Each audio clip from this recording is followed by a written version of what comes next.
Donc je l'avais dit que c'était un peu le jour de Mass Effect, en fait, le 7 novembre. Et on n'avait pas eu trop de news. Et finalement, on a eu des news, voilà.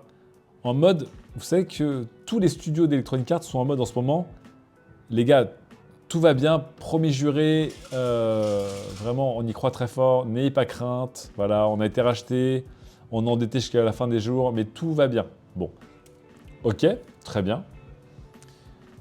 Est-ce qu'on devrait craindre pour BioWare? BioWare qui est quand même, j'ai l'impression, dans la mouise depuis maintenant 8 productions d'affilée. Ou c'est bon et ça a été fait dans la difficulté, ou c'est mauvais et ça a été fait dans la difficulté. Mais ça a toujours été fait dans la difficulté en fait, ces derniers temps. Il n'empêche que là, il nous explique que bien sûr, pour ce jour de Mass Effect, promis, Mass Effect 5 sera génial et ils ont hâte de nous le montrer. Je vous rappelle que BioWare fait partie des boîtes qui sont vraiment dans le collimateur du PDG d'Electronic Arts, Andrew Wilson. Il cherche n'importe quelle raison pour vraiment les éclater tous les uns et les autres dans des studios différents. Mais voilà.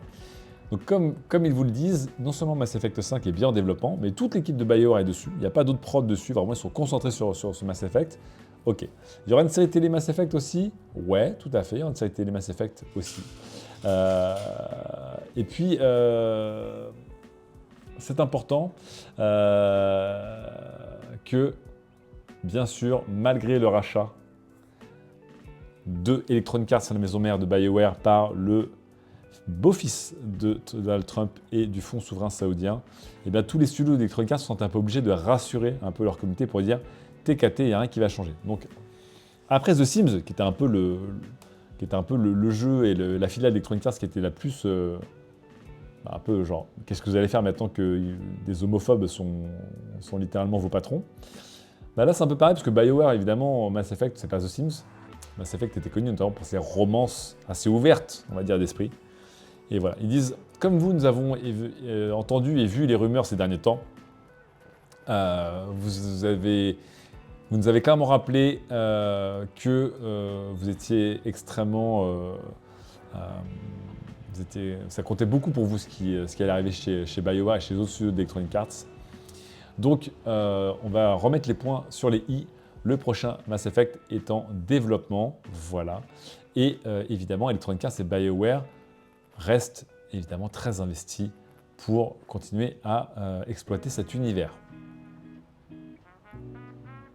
Voilà. Bon, vous connaissez le truc. Bon.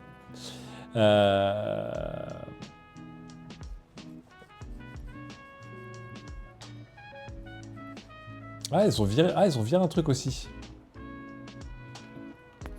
Ils ont viré un passage. Attendez, je ne retrouve plus le passage. J'avais vu un passage ce matin qui a été viré. Non, ils n'auraient pas censuré leur passage, attendez. Non, ça parlait des romances du jeu, justement, qui restaient ouvertes.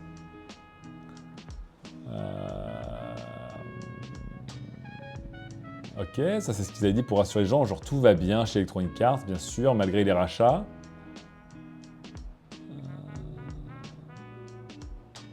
Ah voilà. On a beaucoup d'univers à créer, beaucoup de fonctionnalités à construire et beaucoup d'histoires d'amour à écrire. Est-ce qu'on aura des histoires d'amour purement homme, femme, humain? Salut Denia 13. Team Marseille ou pas Denia? Bon, on a envie d'y croire. On a envie d'y croire. Pendant ce temps-là, on va aussi aller du côté d'une autre grande saga de l'espace, du jeu vidéo US qui va pas très bien. Voilà. Donc on sait, comme je vous le disais, que BioWare, ils sont vraiment dans le viseur des patrons d'Electronic Arts depuis un peu trop longtemps maintenant. Je suis même étonné qu'ils soient encore à la tête de Mass Effect 5. Hein. Mass Effect, je n'ai pas trop de soucis pour la licence qui est encore trop juteuse pour être abandonnée. Mais je me suis dit, à un moment, ils vont dégager BioWare et mettre un autre studio à la tête de Mass Effect. Bon, toujours BioWare à la tête. Ah, Dénia. Ok.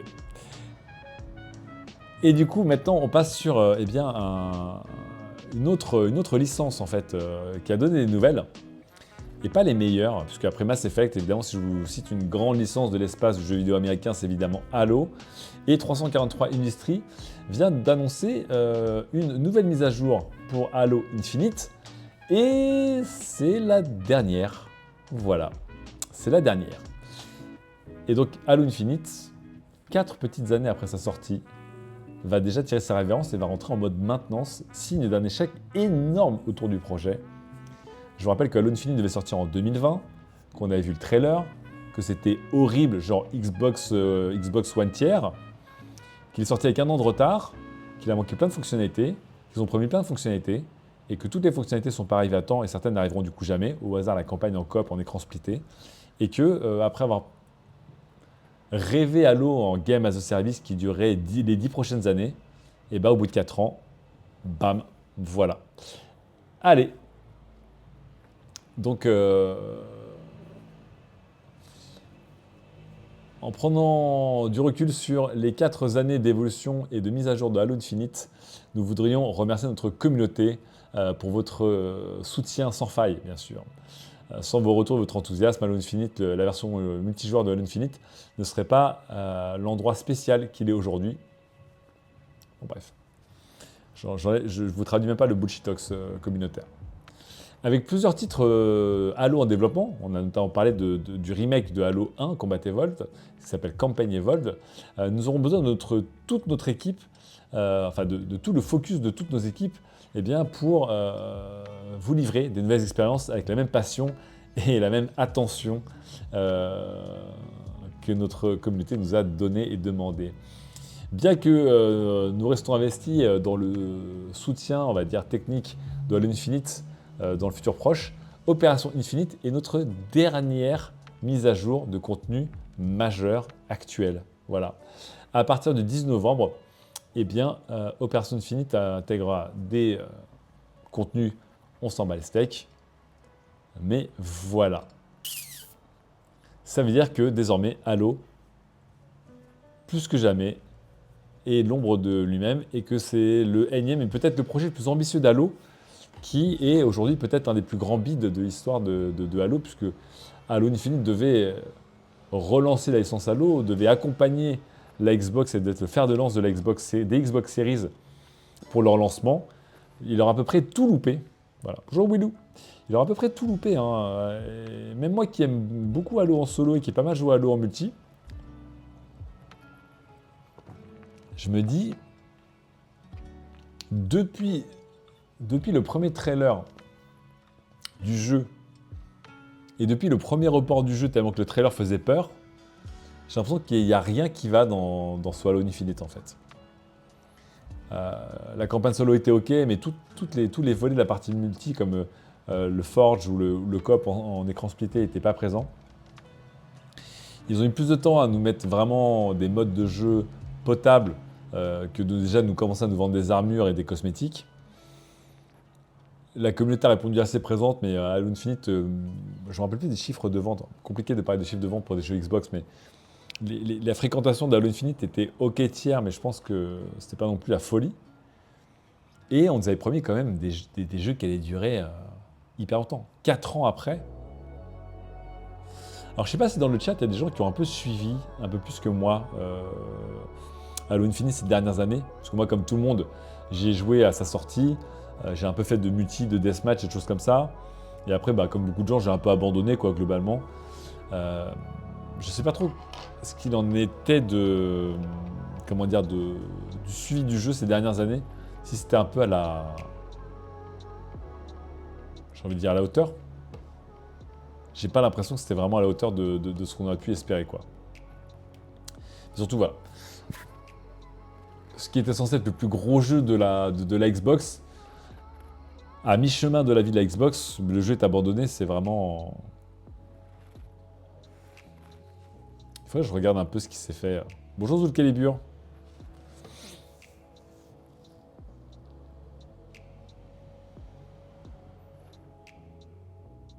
Salut The Walk.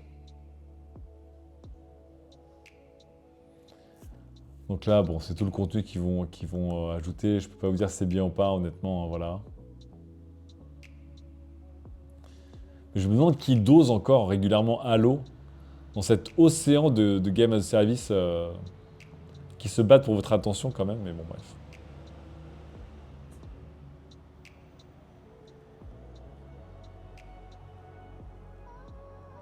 Ouais. J'ai l'impression vraiment effectivement de voir un bon jeu des années, ouais, des années 2010, 2015, quoi. Et c'est marrant de voir que, pour la petite histoire, de voir que les développeurs originaux de Halo, c'est-à-dire Bungie, eux sont un peu en galère après avoir été justement le studio référence des studios américains pour les FPS as a service avec Destiny 1. Destiny 2 il vit une longue agonie pour mourir Destiny 2. Ça fait des années maintenant que le jeu est un peu en perdition en termes de communauté et de direction après un début plutôt sérieux.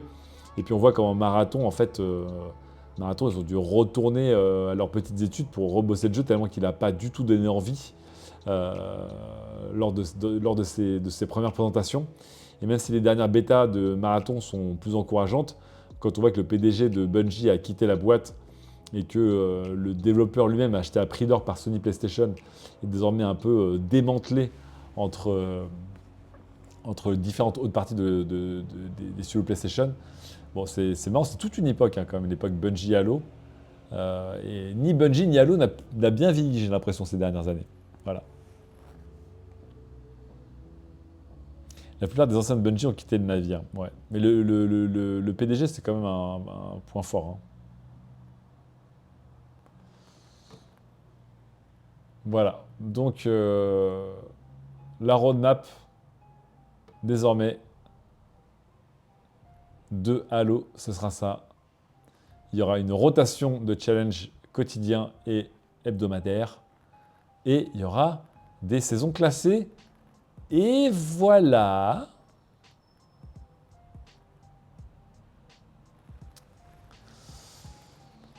Ils ont beau dire c'était génial, voilà. Bon. J'ai été voir un peu les forums et vraiment, tout le monde dit en gros 343 Industries a tué Halo, Microsoft a tué Halo. Les gens sont pas contents du tout, même si j'ai l'impression que personne ne joue à Halo Infinite, quoi.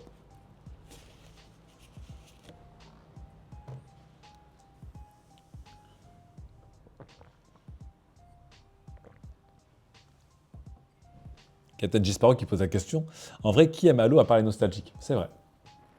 Je pense que c'était vraiment la licence phare des années 2000 et une licence hockeytière des années 2010 déjà, donc bon.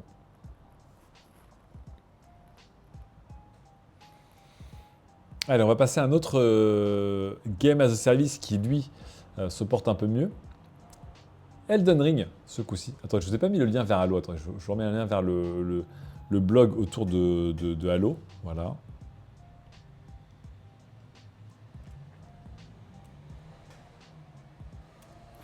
Et là, on va aller du côté de chez Elden Ring maintenant, qui se porte plutôt bien. Alors, je pense qu'Elden Ring ne pèse pas autant que Halo a pesé à une époque. Enfin, je parle de Night Rain, pardon. Night Rain. Mais Night Rain, tranquillement. Voilà, tranquillement, continue à avancer. Et Night Rain aura, eh bien, un DLC. Voilà. En début 2026. Et ça va plutôt être pas mal, parce que je vous avoue que moi, je m'éclate beaucoup sur Night Rain, j'ai beaucoup aimé ce jeu. Mais on parlait d'un contenu qui arrivait fin 2025, ce serait plutôt début 2026. J'imagine nouveaux boss, nouveaux biomes, nouvelles armes, voilà. Ça me va très bien. J'ai toujours pas fait les 8 boss de Night Rain de base. Peut-être qu'un jour je les termine avec Lydia et avec Sunday Chemist. Donc hâte de voir, mais c'est vrai que je trouve que pour un premier game as a service pour From Software, qui est évidemment un éditeur qui est plutôt connu pour la partie solo de ses prods, Night Rain est très très sympa à jouer et la formule est vraiment bien trouvée. Si vous n'avez jamais joué au jeu, c'est vraiment c'est très cool, c'est très tendu. Ça manque peut-être un peu de variété dans les builds, je trouve, par rapport à d'autres roguelikes, mais pourquoi pas? Pourquoi pas? Des modes secondes, je me redresse dans ma nouvelle chaise qui n'est pas du tout une chaise de streamer. Et voilà. Et enfin, du côté de chez PlayStation, je vous ai mis la page YouTube, mais j'ai pas grand-chose d'autre à vous mettre. Mais du côté de la page YouTube PlayStation, sachez que... Bonjour Kiku. Sachez que nous allons avoir, eh bien, demain soir, si je ne m'abuse, on va avoir un PlayStation Direct, voilà, ou un State of Play, ou un PlayStation Direct, je ne sais plus lequel des deux, qui sera dédié, eh bien, aux éditeurs et aux joueurs asiatiques. Donc il y aura une mise en valeur des studios de développement japonais et du reste de l'Asie, et pareil pour les communautés et les territoires. Je ne sais pas trop à quoi m'attendre, à part évidemment le Marvel Token de Shark System qui sera, j'imagine, très très mis en valeur. Mais prenez rendez-vous, ça aura lieu dans la journée de demain normalement. Je ne sais pas ce que ça peut donner en termes de jeux, les gens. Écoutez, j'imagine qu'il y aura beaucoup de mises à jour de jeux qui sont déjà prévus. C'est un doubleur japonais assez connu, je crois, qui va présenter tout ça. Moi, je ne le connais pas trop. Voilà, le voice actor Yuki Kaji. Et vous voyez, ce sera plutôt des mises à jour de jeux qui devraient arriver. Donc, ça sent le gros segment Marvel Token. Hein.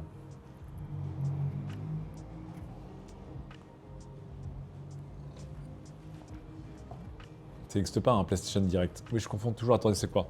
C'est PlayStation Showcase, pardon. PlayStation Showcase, le rang 1. Et ensuite, c'est State of Play, je crois.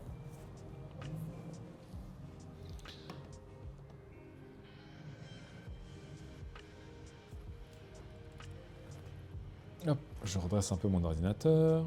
Voilà.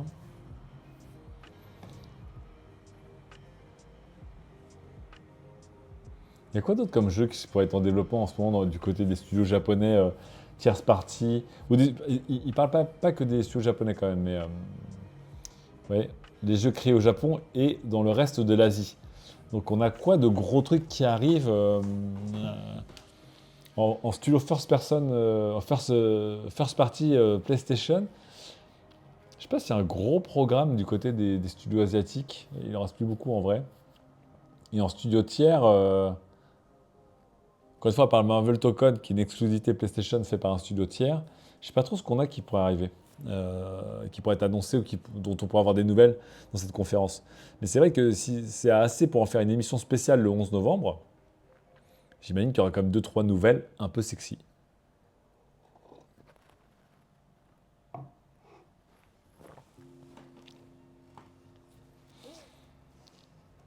Et enfin, on va maintenant vers la news, enfin la news. La saga un peu du moment, une saga très triste. Je vous rappelle que c'est un peu Dramaland chez Rockstar qui eh bien, a annoncé le report encore de 6 mois supplémentaires eh bien, de GTA 6. Mais le vrai problème, eh bien, c'est que c'est sur fond, évidemment, de licenciements massifs et contestable et très contesté en interne. Je vous rappelle que entre 30 et 40 employés de Rockstar, dont beaucoup de vétérans qui étaient là depuis, pour certains et certaines, plus de 20 ans, ont été licenciés sans avoir pu discuter et débattre des causes de leur licenciement. La cause, en tout cas, qui leur est reprochée, je vous rappelle, par l'éditeur, c'est d'avoir fait fuiter des informations sensibles et importantes de la société. En fait, dans les faits, ils discutaient avec d'autres employés et d'autres syndicalistes dans un Discord privé sur comment améliorer les conditions de travail chez Rockstar, puisque, méga surprise, encore une fois, les conditions de travail chez Rockstar sont assez catastrophiques pour terminer leur jeu. On a vu le cas avec GTA V, on a vu le cas avec Red Dead Redemption 2, je ne connais pas les autres, mais il y avait une plus grande ouverture de libération de parole autour de ces sujets sur les derniers jeux de Rockstar. Je rappelle que Dan Houser, c'était un moment vanté de faire les fameuses semaines à 100 heures. Il avait fallu que derrière l'éditeur rétropédale pour dire non, c'était juste pendant un mois, vous inquiétez pas. Mais on sait qu'en interne, les conditions de travail chez Rockstar ne sont pas bonnes. Ici, depuis le licenciement de ces 30 à 40 personnes d'un coup d'un seul, qui étaient toutes syndiquées ou en train de travailler à être syndiquées pour essayer d'améliorer les conditions de travail chez Rockstar, eh bien, il y a eu des manifestations. Ici, on les voit en extérieur devant les studios.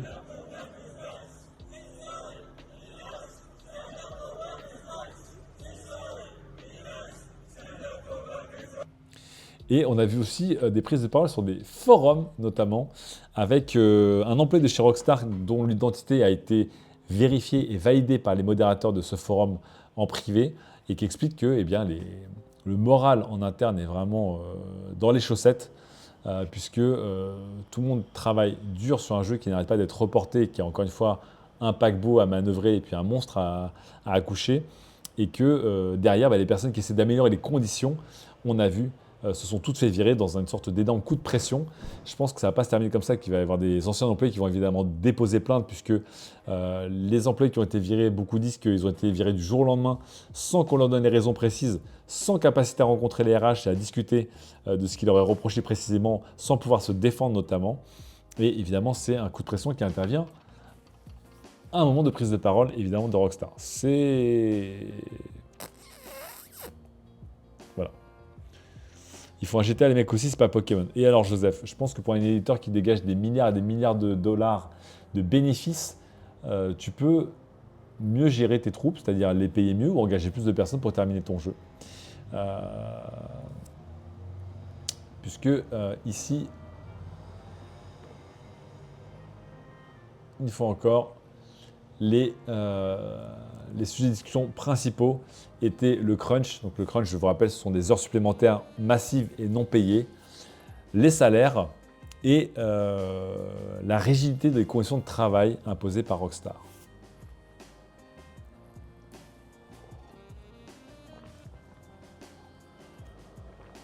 Malheureusement, tout ça sera oublié le jour de la sortie des Swain. Ça a quand même des effets, puisque même chez Rockstar, on s'était juré, chez beaucoup de grands éditeurs comme Rockstar ou CD Projekt, on s'était juré de faire mieux. Ça veut pas dire qu'ils vont faire mieux, mais au moins ils répondent à ça, quoi. Donc voilà.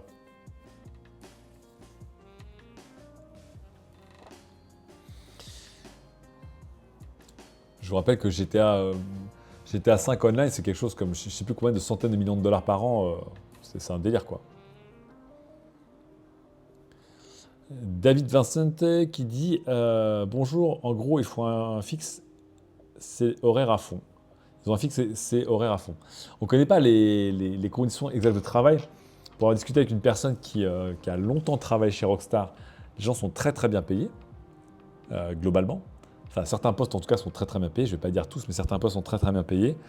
Mais il n'empêche que quand tu négocies pour un travail dans une boîte, tu négocies pour un travail à livrer et des horaires à livrer, enfin des horaires à tenir. Si on te demande de travailler plus, tu dois gagner plus ou tu dois pouvoir te reposer derrière. Ça doit être encadré pour que tes efforts supplémentaires soient récompensés monétairement et que tu aies aussi des carences derrière, bien sûr. On sait que beaucoup d'éditeurs envoient leurs employés ou en burn-out, ou en dépression, ou dans d'autres secteurs tellement qu'ils sont dégoûtés. Et que ces dernières années, ça s'est un peu arrangé, mais c'est pas encore. On n'est pas encore là.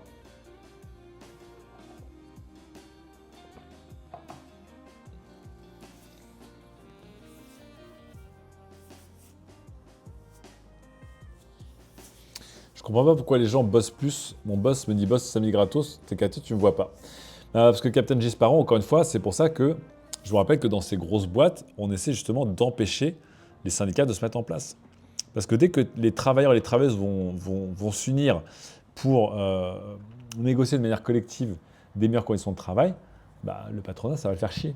Donc, dans un pays où le syndicalisme est loin d'être aussi puissant qu'en France, dans un pays où les conditions de travail sont globalement très libérales, on va dire, voilà, donc en gros, on peut se faire engager, se faire jeter un peu du jour au lendemain, et les deux, c'est très, très le Far West. Et ça arrange beaucoup les gens qui ont besoin d'embaucher beaucoup quand on a besoin de virer beaucoup derrière. Et dans un fameux milieu où on te dit, tu as la chance de faire un boulot passion, un boulot que t'aimes, pourquoi tu te plains en plus et où évidemment on glorifie le sacrifice, la sueur et le sang pour sortir des œuvres, c'est très difficile de se faire entendre. Et c'est pour ça que la plupart des éditeurs là essaient d'empêcher les employés de s'unir et de créer des forces collectives, parce que sinon ils savent très bien qu'ils vont être obligés en fait de négocier avec les travailleurs. Vous-même, vous connaissez tout cela. Imaginez en France, si on n'avait pas de délégués des employés et autres systèmes. Et encore, même en France, on trouve que les conditions de travail, elles sont pas ouf par rapport au patronat. Et la France, c'est un des pays les mieux traités, quoi. Donc, et puis après, il y a tous les systèmes aussi de visa H1B aux États-Unis qui font que les employés sont souvent pris un peu en otage parce qu'ils ont la chance de venir travailler aux États-Unis et qu'on peut leur révoquer leur visa s'ils ne font pas ce qu'on leur demande. Bon, beaucoup de manières, encore une fois, pour euh, abuser des employés, quoi. Et on a vu, eh bien, aux États-Unis, spécifiquement aux États-Unis, une guerre assez terrible que font les entreprises, et surtout les grandes entreprises, à toute tentative de syndicat et de création de syndicats, que ce soit dans le jeu vidéo ou plus généralement dans la tech ou même hors de la tech. C'est très très compliqué, quoi. Voilà.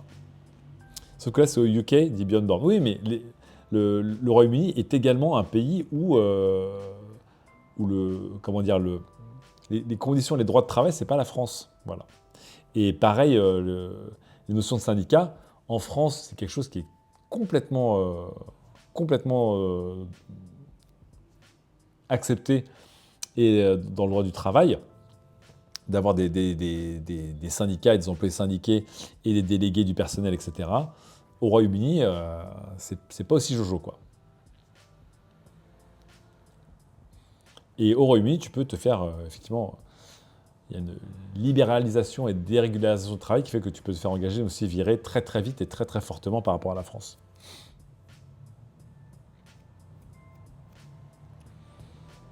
Donc voilà.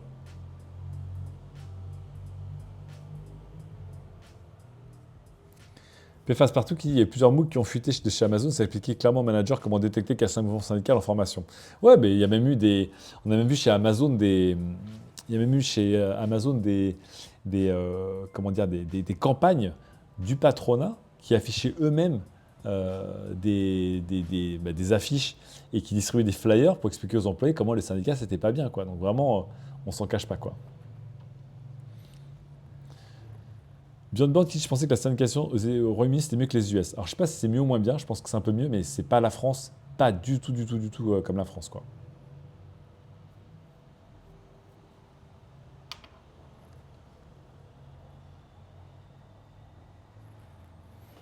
Compliqué. Et puis c'est vrai que c'est triste parce on parle d'une boîte qui se baigne dans l'argent, qui roule sur l'or, qui a des moyens absolument gargantuesques, qui génère des revenus constamment. On ne parle pas d'une petite boîte au bout du rouleau et tout le monde souffre, quoi. Non, pas du tout, pas du tout.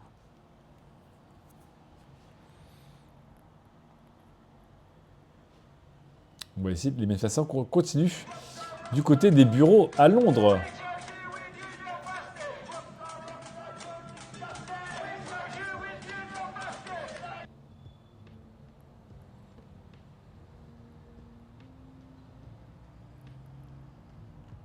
Et voici une manifestante qui lit un témoignage, un témoignage d'un des employés virés. And I was dismissed without warning, without evidence, and without a chance to speak for myself. All because I told my colleagues in a private union. Alors, j'essaie de vous retrouver le texte qui est dans ce rapport de Polygone qui est lu ici.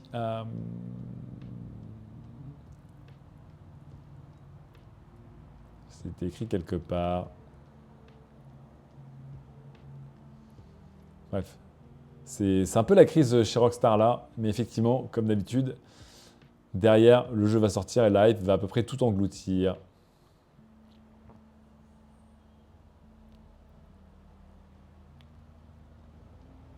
Alors.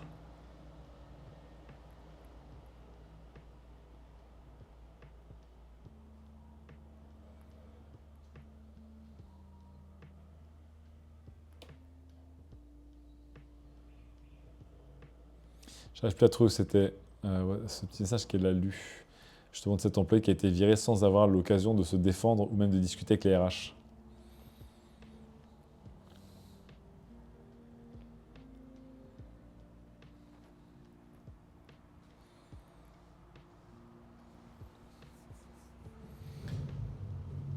Et donc ce qui s'explique aussi, c'est que en faisant ce licenciement juste avant d'annoncer les retards de Rockstar, parce que dans licenciement, il y a des employés très seniors et très importants dans le développement de GTA 6, donc qui vont clairement retarder le jeu. Ce qui explique, c'est que du coup, le management et la direction de Rockstar envoient un message très fort aux employés qui dit, en fait, on est prêt à retarder le jeu s'il le faut, mais on virera n'importe qui osera se rebeller ou critiquer ou essayer d'organiser un syndicat en interne, quoi.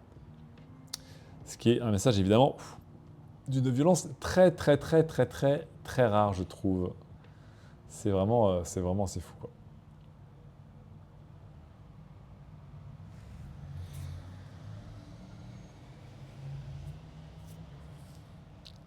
Voilà. Durant, durant la manifestation, une représentante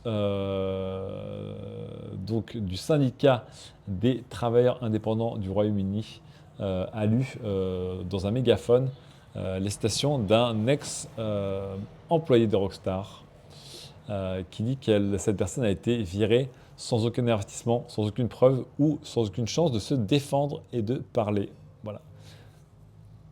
Tout cela parce que j'ai discuté avec des collègues dans un chat privé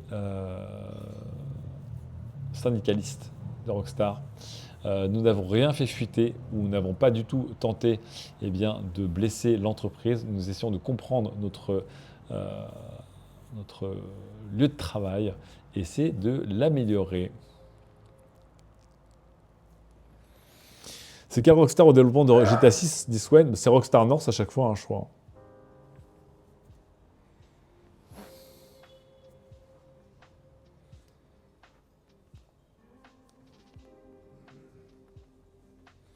C'est bizarre que la colère se manifeste maintenant. Alors Joseph, je pense que tu n'as pas compris. C'est pas que la colère se manifeste maintenant, c'est qu'ils se sont fait licencier maintenant. Donc les manifestations ont lieu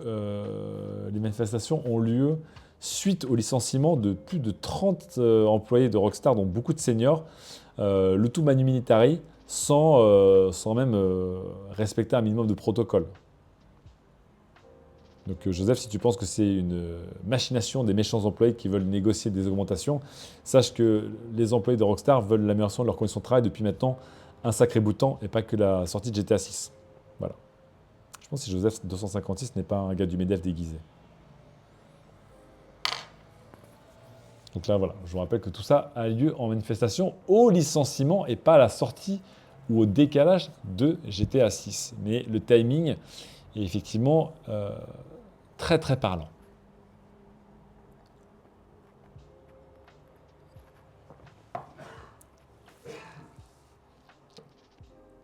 Et donc, dernier petit point jeu vidéo qui est un peu plus sympa, je trouve, qui redonnera peut-être peut-être un peu le smile.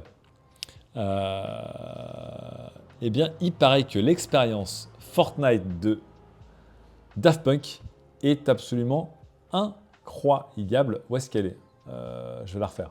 Mince.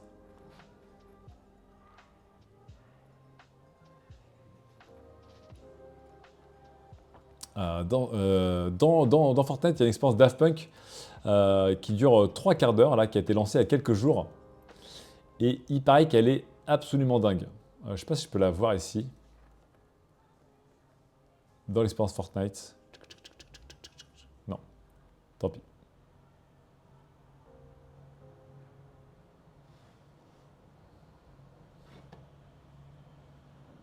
Là, je mets le lien ici. Game Collection.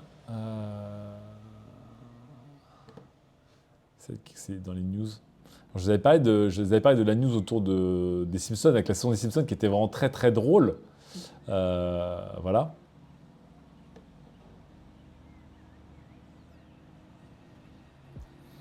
Mais je vais essayer de la faire mercredi. On m'a dit que l'expérience Daft Punk de Fortnite était vraiment incroyable. Donc je ne sais pas s'il y a des gens dans le chat qui l'ont testé. Pourquoi j'arrive pas à trouver le lien vers ça?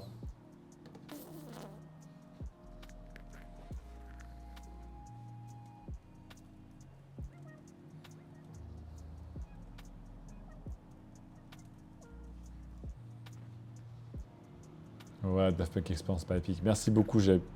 Damien, j'avais pas le bon lien. Hop là.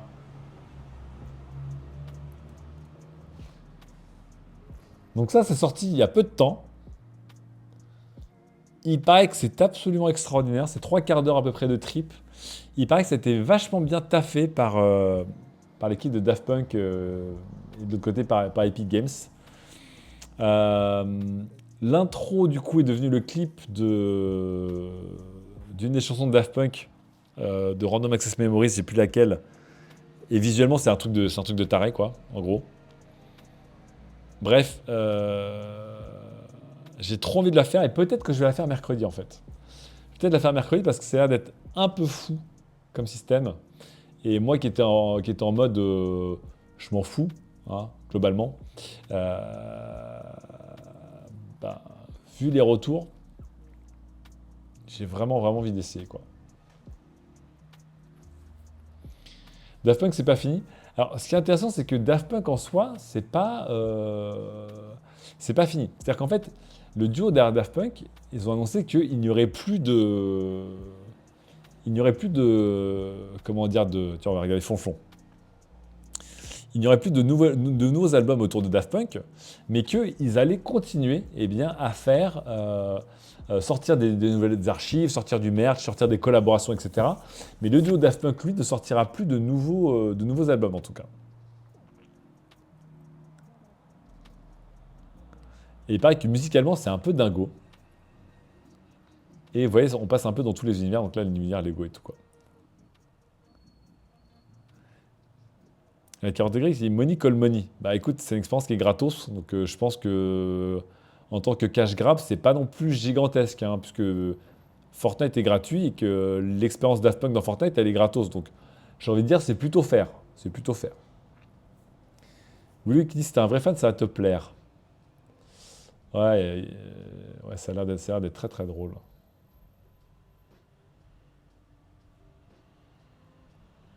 Ça ressemble un peu à ce qu'est l'intro de Contact en fait, puisque depuis Daft Punk a sorti sur YouTube une, un clip officiel pour Contact, justement le morceau dont j'avais plus le nom. Pour les gens qui ne connaissent pas Contact, le morceau il est assez homérique. Et, euh, et désormais, ben, le clip est fait, j'imagine, en Unreal Engine avec le moteur de Fortnite. Et c'est vraiment très cool. Là, ça commence comme ça en fait. Voilà, là, c'est le début du jeu là. Et en fait, ça c'est le. Désormais, c'est un peu le clip c'est un peu le nouveau clip de Contact. Bon, ça a l'air cool. Ah, tu l'as fait, Willou? Ouais, ça en vaut la peine ou pas alors? Parce que ça a l'air d'être vraiment chouette, je trouve. Et puis, ce qui est drôle aussi, c'est que bah, ça a permis à pas mal de joueurs et de joueuses de Fortnite qui étaient trop jeunes pour avoir été au concert, aux différents concerts et DJ sets de Daft Punk, de découvrir un peu l'univers. C'est que bah, dans les commentaires, c'est très cool parce que dans les commentaires, il y a plein de gens qui disent, mais en fait, c'est un truc de taré, mais c'est qui ces deux gars, quoi. Donc il y a plein de gens dans les commentaires qui expliquent qui sont Daft Punk. On va bah Daft Punk, du coup, il y a 28 ans, il y a un duo qui a sorti un premier album, qui s'appelait Homework. Ils ont révolutionné la house, ils ont révolutionné l'esthétique des DJ avec l'EDM moderne grâce à E-Live 2007, machin, machin. Et ils racontent pour toute une génération qui est un peu plus jeune, qui a un peu loupé Daft Punk, et qui connaît un peu les morceaux de loin, ou les collabs avec The Weeknd et Kanye West et autres. Et c'est chouette parce que tu dis bah, en fait que Daft Punk, visuellement et d'un point de vue purement son, ça a très très bien vie, évidemment. Quoi. Salut Canaillou. Ce qui a été dit, qui dit j'ai le vinyle de Live 2007, ça rajeunit pas. Ouais, moi aussi j'ai le vinyle Ah non, j'ai le vinyle de Random Access Memory. J'ai le CD de Live 2007 et j'avoue que le CD, que Live, la tournée reste un des plus moments de musique de ma vie. Donc c'est vrai que c'est toujours assez fou.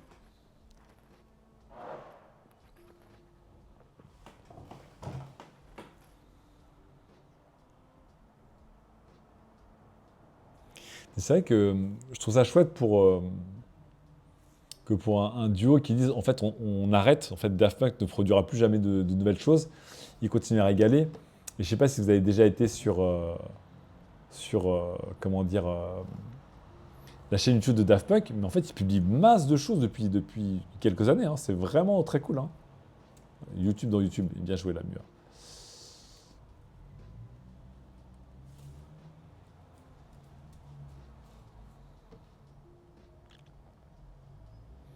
Ouais, le clip de Contact qui est sorti. 770 000 vues en 2 jours. Et puis ouais que Daft Punk il continue à publier assez régulièrement du contenu. Des fois des choses inédites, des remixes, voilà. Franchement, ça publie, hein, c'est cool. Hein.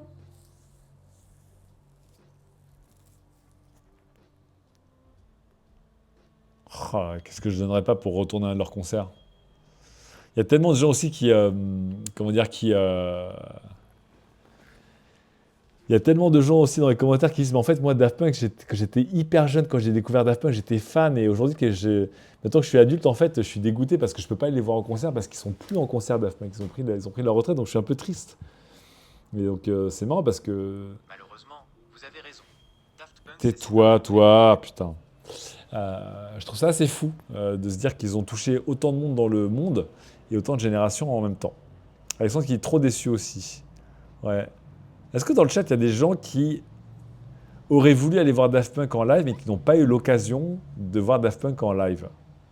Que ce soit leur set dans des boîtes de nuit ou leur tournée live 2007. Parce que je pense que leur tournée de 1987, je pense que très peu de monde l'a faite. Je vous parle juste de gens qui auraient voulu mais qui n'ont pas pu.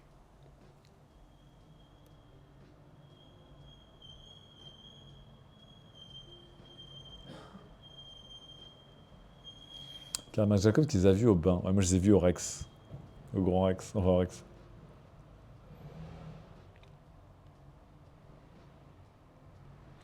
Son cas qui dit j'ai raté ELA 2007 à Nîmes, j'ai envie de me flinguer. Ah ouais, aux arènes de Nîmes, c'était fou. Hein. Pas le temps à l'époque, Zul Calibur ou Will Dansen.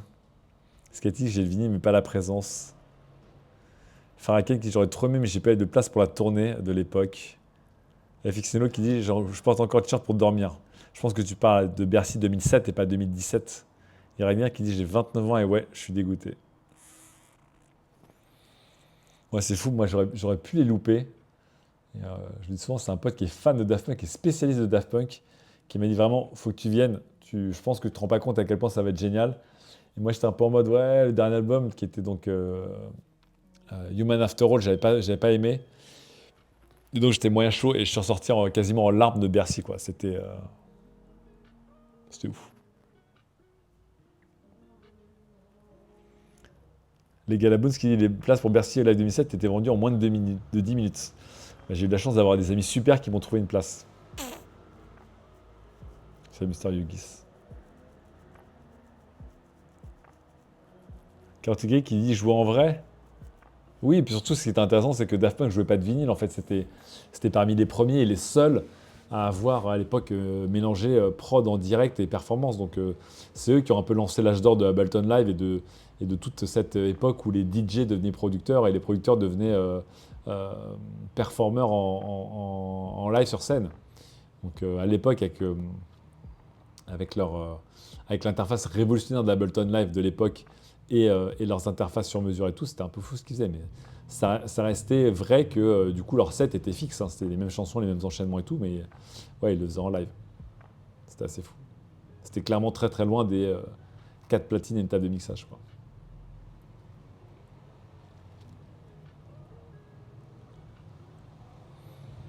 Mon Galter sur France Inter qui disait que c'était compliqué avec la tiraille. Ah bah ouais. Moi, comme tout le monde, j'ai rêvé d'avoir les casques et ils disaient que les casques, pour faire circuler de l'air là-dedans et tout et pas péter les câbles, c'était un délire. Mais bon, ils sont rentrés dans.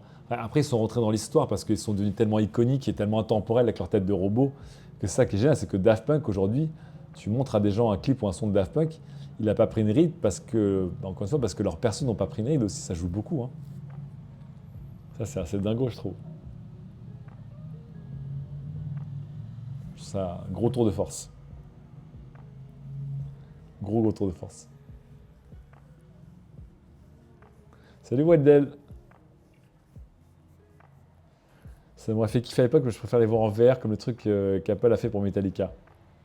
Oui, alors moi j'ai pas essayé, il paraît que c'est super immersif et très cool. Mais c'est vrai que j'ai pas été au bout. Et moi souvent j'ai un petit bug avec l'heure, littéralement l'heure, et ça me trigger. Je suis en train peut-être de péter le stream dans 2 secondes, mais l'heure n'affiche pas les bonnes minutes. Tu sais, j'ai envie d'écouter quelques morceaux, quelques-uns de morceaux préférés de Daft Punk là. Mais j'avoue que Contact là, dans ce mode-là, là, pouh là là là là là là. Le revoir avec ce clip-là, c'est assez kiffant. C'est assez kiffant.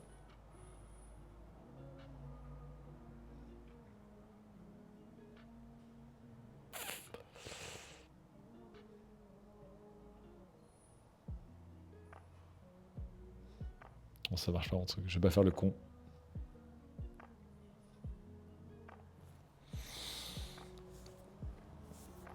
Faire un Ken Kid, je me rappelle toujours de la première fois que j'ai vu Daft Punk sur M6, j'ai cru que c'était un vrai chien. Le clip de Daft Punk était génial. Ah là là là.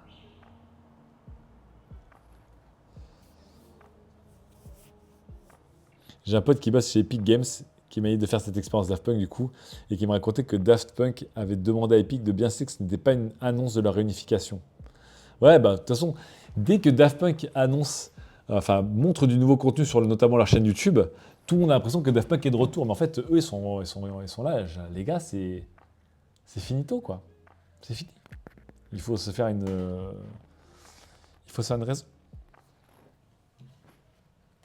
Et même si j'aurais voulu qu'ils continuent à balancer du contenu et des nouveaux albums, je vous avoue que je trouve que c'est tout à leur honneur, en tout cas, et bien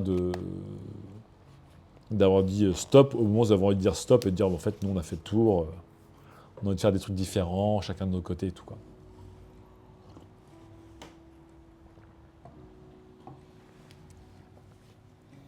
C'est vrai qu'en 2013, c'était 2013, je crois, ça fait déjà 12 ans. Si on sait qu'en 2013, Random Access Memory serait un peu leur dernier vrai album, je vous avoue que. Ah là là là. Television Rules the Nation. Est-ce que c'est pas à ce moment, les gens, où le concert Live 2007 commence? Quand ça perd sur Television Rules the Nation Into Crescendo, je me rappelle que là, j'étais en mode. Quand j'étais dans la salle, j'étais là genre. Wow, les montagnes russes, j'ai eu le vertige. J'ai eu le vertige, quoi. C'était ouf. Et pourtant, le morceau m'est complètement passé par-dessus la tête dans l'album Human After All. Mais pendant cette tournée, quand ils l'ont fait démarrer, et franchement, j'ai été dévasté par le son. C'était la folie, quoi. Oh là là, c'était fou.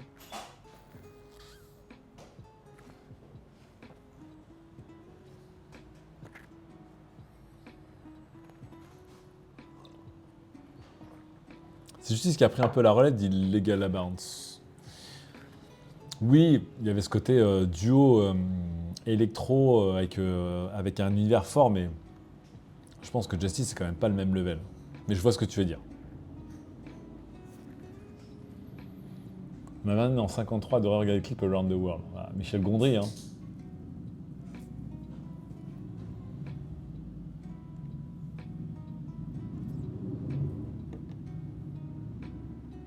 Et vous voyez, quand vous écoutez Television Rules the Nation, qui donc a 20 ans, a eu 20 ans cette année, vous dites c'est pas possible que.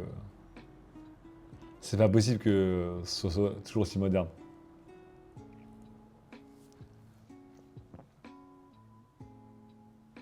Bref. Les gens allez faire cette expérience. Enfin, allez la faire. Moi, je ne l'ai pas faite personnellement, mais je suis très chaud pour la faire. On la fera peut-être mercredi ensemble. Ça donne très très envie.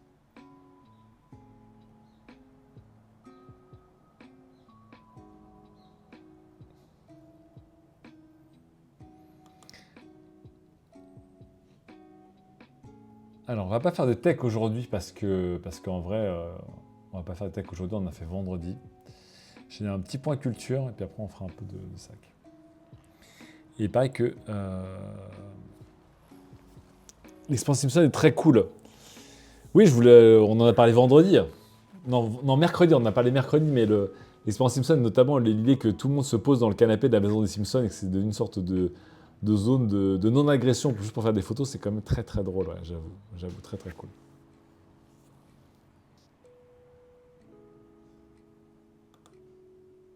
Alors,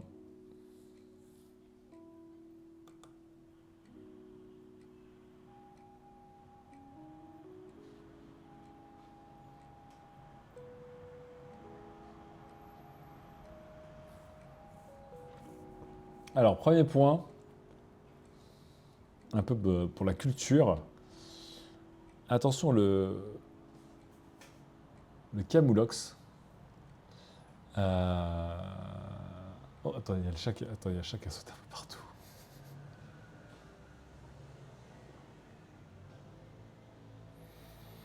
Sachez que Jennifer Lawrence va produire un film sur Peggy la cochonne et que ça va être super dark. Voilà, je voulais le dire juste comme ça parce que rien d'autre à dire. Et c'est vrai. Elle l'a annoncé comme ça, tout de go, tranquillou, dans le podcast. Vous le voyez ici de Matt Rogers et Bowen Yang. Pour les gens qui ne connaissent pas Bowen Yang, je ne connais pas Matt Rogers, mais Bowen Yang, il me fait beaucoup trop rigoler.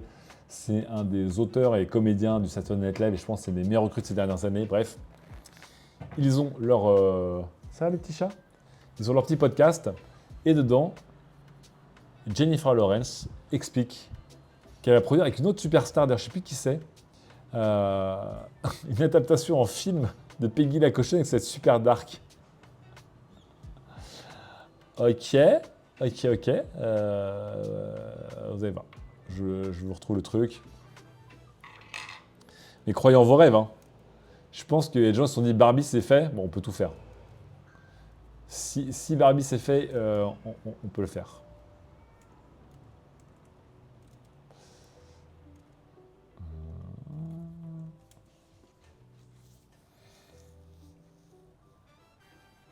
Voilà. Emma Stone et Jennifer Lawrence vont produire un film sur Miss Piggy, Piggy la cochonne, et surtout dans le podcast, Jennifer Lawrence dit que ça va être méga dark. Je me dis, mais c'est quoi ce truc?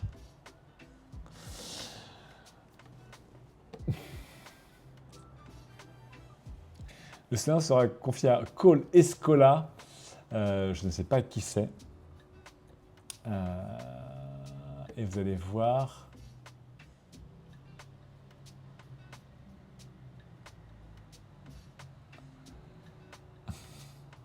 Donc ça va être produit par Walt Disney, avec Emma Stone et Jennifer Lawrence. Ouais, donc c'est licencié par Disney et produit par Emma Stone et Jennifer Lawrence.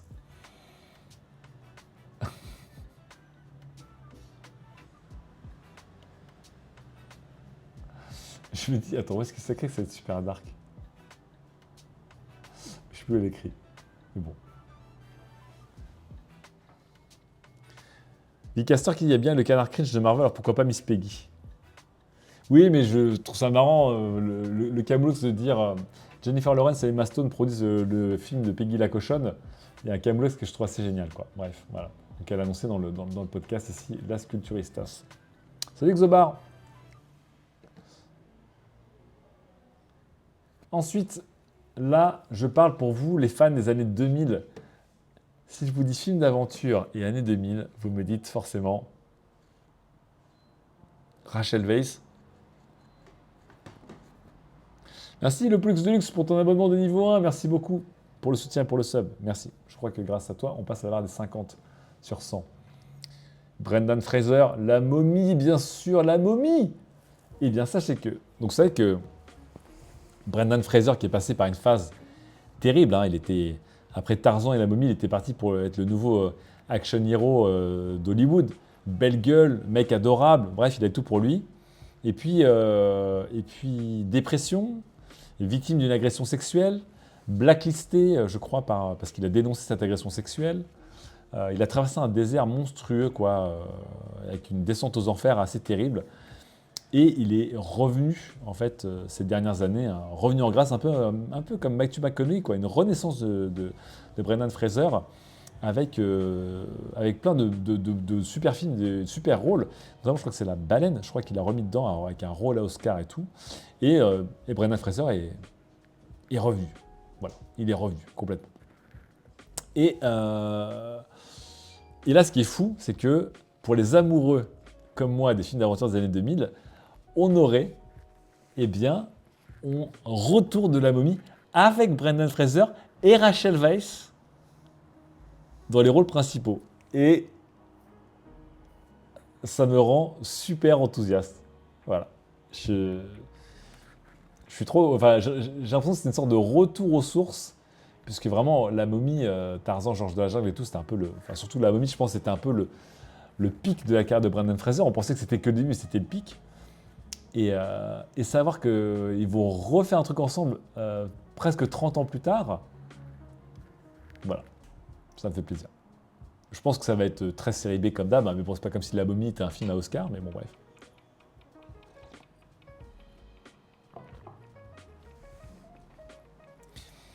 Et donc après un trio de films qui ont eu lieu entre 1999 et 2008, donc Fraser et Weiss sont en discussion pour être les rôles principaux d'une suite de La Momie.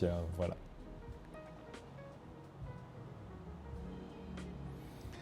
Et derrière, les réalisateurs, qui est une équipe qui s'appelle Radio Silence, que je ne connais pas du tout, et qui est composée donc de Matt Bettinelli-Olpin et de Tyler Gillett, et qui ont repris Scream en 2022 et 2023. C'est eux qui feront cette nouvelle momie. Ça ferait trop plaisir. C'est fou parce que c'est qui à l'époque avait tenté de lancer un cinématique universe un peu des monstres là avec. Est-ce que le reboot de la momie avec Tom Cruise, c'était pas une tentative, je crois, de créer un cinématique universe des monstres avec genre la momie, Frankenstein, The Swamp, etc. Non, il n'y avait pas un truc, il y avait pas un délire là-dedans. La momie 2017 avec Tom Mais Cruise tais-toi, était bien Jiminy, j'en peux plus. Attendez 2 secondes, faut vraiment que je déconnecte Jiminy parce que c'est insupportable. Pendant que vous me répondez dans le chat si c'était bien le cas.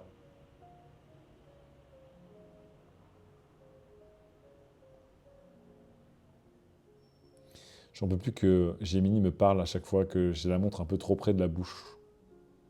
Voilà, ça va dégager. Il me semble que oui. C'était quoi le nom? C'était quoi le nom? C'était Monster Cinematic Universe. Il y avait un nom un peu. Le Monsterverse, c'était ça?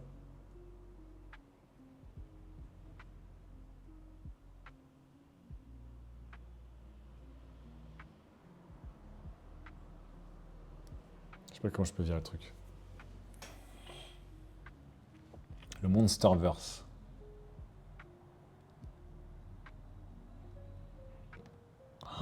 Petit monde, je savais pas que du coup, le réalisateur de The Whale qui a relancé Brendan Fraser, c'est Darren Aronofsky, qui était l'ancien fiancé et papa de l'enfant de Rachel Weisz. Petit monde.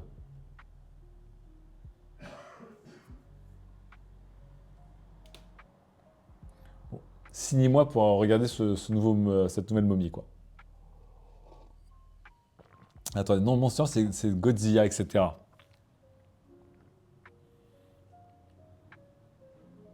C'était Dark Universe. C'est le Lazarus. C'était le Dark Universe.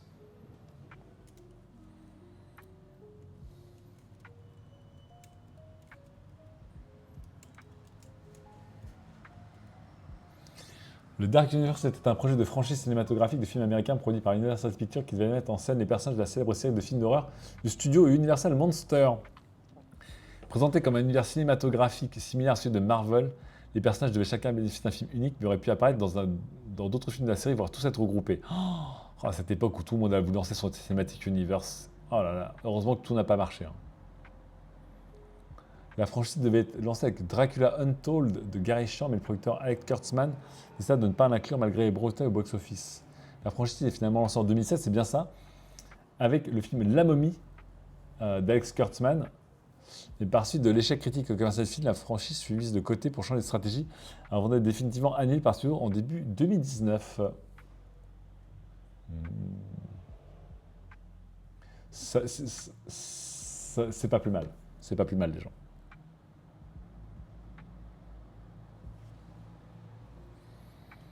Il y a une photo de promo avec Tom Cruise, Javier Bardem et Jude Law. Ah ouais, je veux voir ça.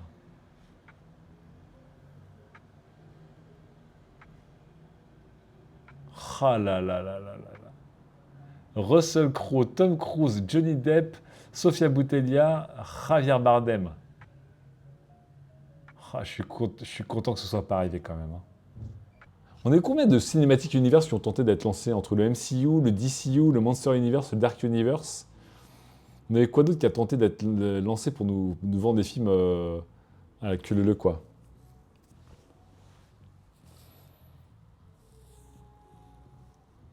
Donc Dracula, Frankenstein et sa fiancée, la momie, l'homme invisible, le loup-garou, le fantôme de l'opéra et l'étrange créature du lac noir. L'Iron Man de cet univers sera la momie avec Tom Cruise. Oh là là là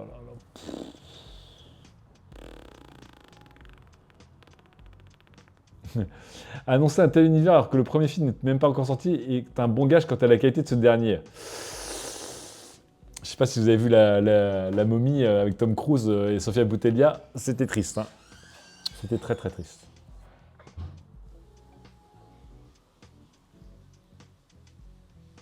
Les droitards au clavier Universe. C'est vrai que Christian Clavier, c'est un peu le Iron Man des bourgeois pas si racistes que ça, quoi, finalement. Ah, donc tout a été annulé derrière. Ah, c'est ouf. C'était tellement nul la momie, putain, c'était tellement nul. Allez. Et dernier petit point culture, du coup, le retour, voilà, d'un hit. Alors, est-ce qu'il y a un cinématique univers autour? Je sais pas, je pourrais pas le dire déjà. Mais j'ai envie de dire méga surprise. Le plus gros hit de l'histoire de Netflix, je vous le rappelle, le long métrage le plus vu de l'histoire de Netflix, toutes catégories confondues, qui est K-pop Demon Hunter, aura évidemment une suite. Je crois qu'ils ont signé un deal aussi complètement pété avec Hasbro pour tout ce qui est jouets, produits dérivés, enfin une folie. Et Jae, qui est la compositrice, doubleuse et chanteuse du film, vit une seconde jeunesse. Hein. Je vous rappelle que c'était une jeune adolescente qui voulait devenir star de la K-pop et qui a vu sa carrière un peu s'effondrer pendant l'adolescence, qui est passée par la dépression, plein de choses, et qui est devenue finalement productrice de chansons et autrice de chansons pour d'autres, et qui a 33 ans, en fait, en écrivant et en chantant Golden, évidemment, elle a été refaite, et donc très émouvant, je ne sais pas si vous avez vu, mais elle a sorti sa première chanson post K-pop Demon Hunters, et c'est quasiment que des images d'elle, petite fille, à l'époque où elle s'entraînait, elle faisait des spectacles et tout. Très touchant.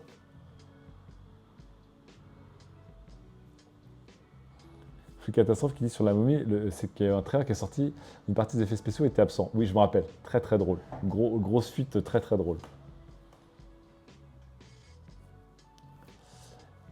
Et donc, on aura droit à la suite pour 2029. Donc, il faudra être un peu patient. 4 ans, il faudra attendre. Ce qui n'est pas étonnant. Bon, c'est marrant parce que moi, j'ai regardé K-pop Demon Hunter avec ma meuf, on a vraiment vraiment aimé. Mais c'est marrant, une suite, c'est pas le projet qui m'excite le plus, je vous avoue. J'étais content d'avoir vu K-pop Demon Hunter. Et voilà, en mode content, repu, pas besoin d'une suite. Généralement, je me dis, c'est le genre de film où la suite risque d'être vraiment. Genre, ça va un peu essorer le tout. On sait pas. Bon, quoi qu'il arrive, juste sur le nom, Netflix et Sony Animation vont quand même se garantir un bon carton, quoi qu'il.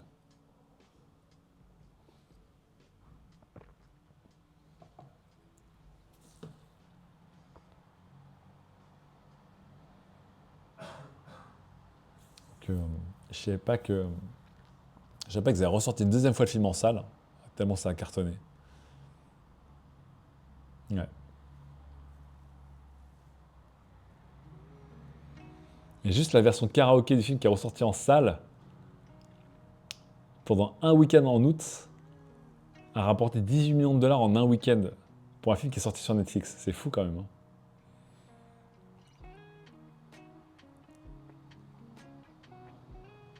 Salut Enzolitox.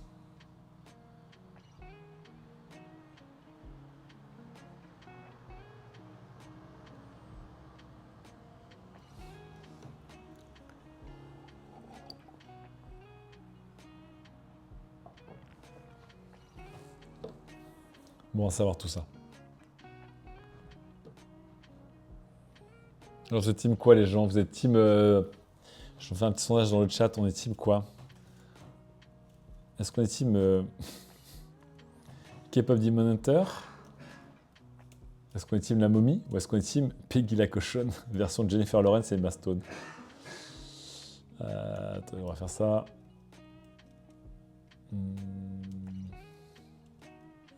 Moi, ça me fait rigoler d'imaginer que... Oh, j'ai tapé dans la table.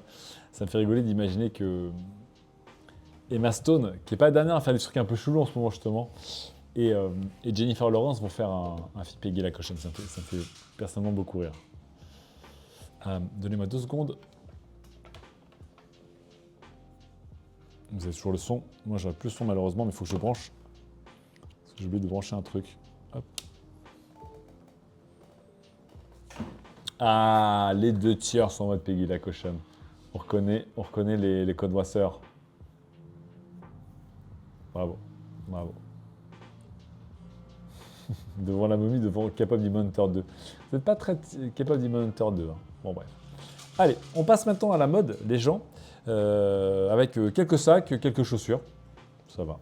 Pour finir ce petit stream tranquillou. Petit stream court, mais content d'avoir pu streamer ici depuis Marseille. Merci aux gens qui m'accueillent. Bref, c'est parti. Vous vous rappelez du challenge cardiologique qui s'appelle 24 heures pour faire un sac à dos. Voilà.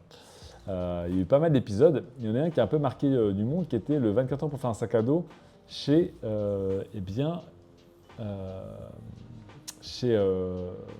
Matador. Donc Matador, qui je vous rappelle, une marque assez spéciale dans tout ce qui est un peu ultralight, sac à dos compressible, etc., etc. Et le créateur avait fait un sac à dos très intéressant, qui était un sac à dos qui utilise des feedlocks pour se transformer un peu en duffel bag qui s'accrochait de côté. Voilà, on le voit ici. Tac. Ouais, sac à dos avec une ouverture en U-shoes, comme on dit. Et un gros lock ici pour venir aimanter le petit, une sorte de lanière latérale. Donc on pouvait, venir claquer le truc dedans. Super. Et on pouvait la déloquer. Et donc, vous pouvez porter le sac à dos en latéral ou en sac à dos, parce que même les lanières de sac à dos elles-mêmes pouvaient se déloquer pour se ranger si vous ne voulez pas l'avoir. Donc, hop, on les glisse dedans, tac. Et on peut les enlever aussi assez facilement pour avoir un sac qui, peut être porté en crossbody, en sac à dos ou en duffel. J'avoue que le sac, je trouve très très beau. Beaucoup de gens ont vu ce proto de sac à dos, on dit mais il a une bonne forme, il a une bonne gueule. On aime bien l'idée de pouvoir le porter en plusieurs trucs en même temps, pourquoi pas, voilà. Et là, hop, vous l'avez en duffel bag. Voilà. Et est-ce que c'était prémédité de la part de Cardiologie et de Matador ou pas? Je peux pas vous dire, vous voyez, quand vous le claquez, tac, c'est fait. Parce que généralement, les sacs à dos faits en 24 heures dans le challenge de Cardiologie ne deviennent jamais des sacs de production. Et bien celui-là, c'est une exception puisqu'il est sorti finalement, il est encore en précommande du coup pendant une semaine. Il s'appelle le Red Eye 24, je vous mets le lien. Et j'étais hypé, mais je vais vous dire pourquoi je n'ai pas craqué, parce que je suis un mec évidemment très très sage, voilà. Hein? Miaou. Eh petit chat? Regardez.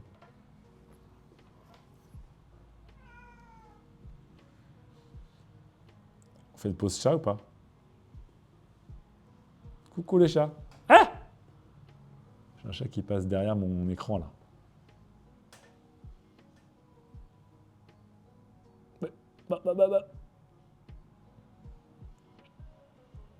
Hop, un petit trou de balle de chat gratos en live pour vous. Je peux pas toucher plus, je suis allergique. Hein.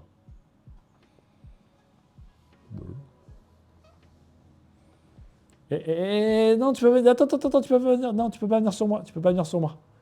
Attends. Voilà, bon bref.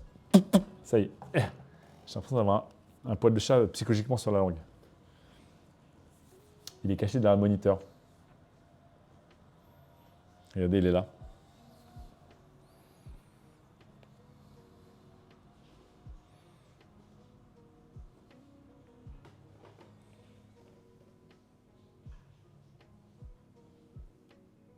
Coucou.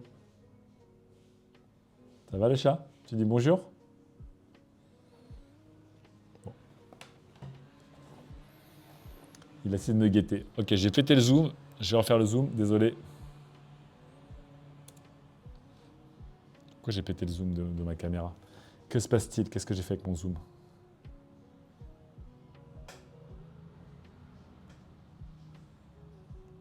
Ouais, du coup, j'ai cassé ma caméra, j'en suis désolé. Ok. J'essaie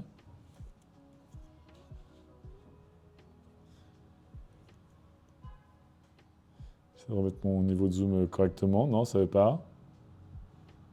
Putain, je l'ai pété. Je l'ai pété mon niveau de zoom. Tant pis. Tant pis.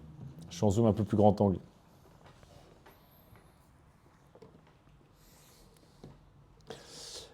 On revient au vrai sujet. Le, ch- le chat est toujours là, hein. Il met la pression, il dit rien, mais il est toujours là. Bon, regardez-moi ce beau sac à dos. Évidemment rouge ou noir parce que c'est le Red Eye, voilà. Ils ont gardé le système de strap de sac à dos qu'on peut aimanter et désaimanter pour le virer ou le mettre rapidement.